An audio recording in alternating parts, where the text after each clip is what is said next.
Filming yourself is easy, but making it look good, that's the hard part. So today I'm going to show you how I film all my videos by myself. Well, kinda.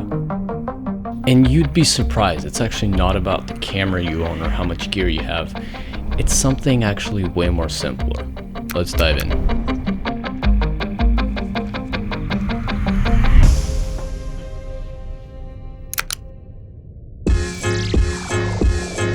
So the first thing we have to figure out when filming ourselves is what is our limitations. When filming yourself, you typically can't move the camera unless you have a fancy slider or a gimbal. So the first step is to have something so interesting that the viewer will even care about to watch your videos, even if the camera is not moving. So if there's no epic movements, you need to lean in other areas to make the video engaging to the viewer, like lighting, camera angles, acting, and so on.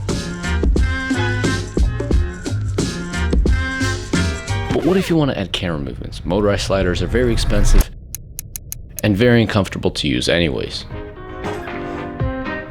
And that's the downside of filming by yourself. You're lonely and you don't have anyone to pull off a simple tracking shot. Unless you have this guy. Yes, inside this gimbal you have a little eyeball that can track your subject and bring motion to your videos without any help from your friends. I'll be honest, I'm not super impressed with these AI trackers anymore, but the fact that I can rig up a huge camera and my entire setup on this thing and still get tracking and all these amazing features, it really blows me away. And the fact that this is cheaper than all its competitors and a very budget-friendly option. I never thought I'd say this, but I'm a fan of this thing. But that's not all. Solo filmmaking has more challenges. You know when you set up a shot and think you're good to go, but then realize it's slightly out of focus or just don't hold the shot too long? I've done that one way too many times. And at the end of the day, you can't even make a decent edit. I've been in all those situations, and the one thing that I can tell you is take your time. You don't need to rush. I cannot tell you how much times I missed a moment or ruined a shot because I didn't take my time because I thought I had no time. If I would have slowed down and taken my time, I would have got more moments than I would if I was rushing. So remember this, take your time and practice as much as you possibly can. So recently for my filmmaking, I got a slider and it's been a game changer. I set A and B points and get these crazy shots.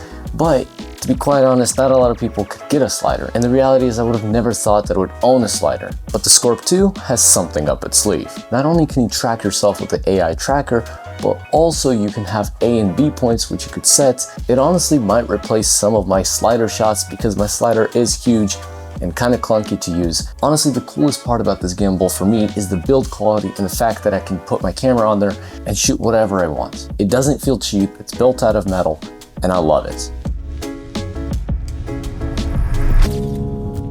But let's go back. I think the hardest thing for us creators to overcome when filming yourself is this: awkwardness. Oh my.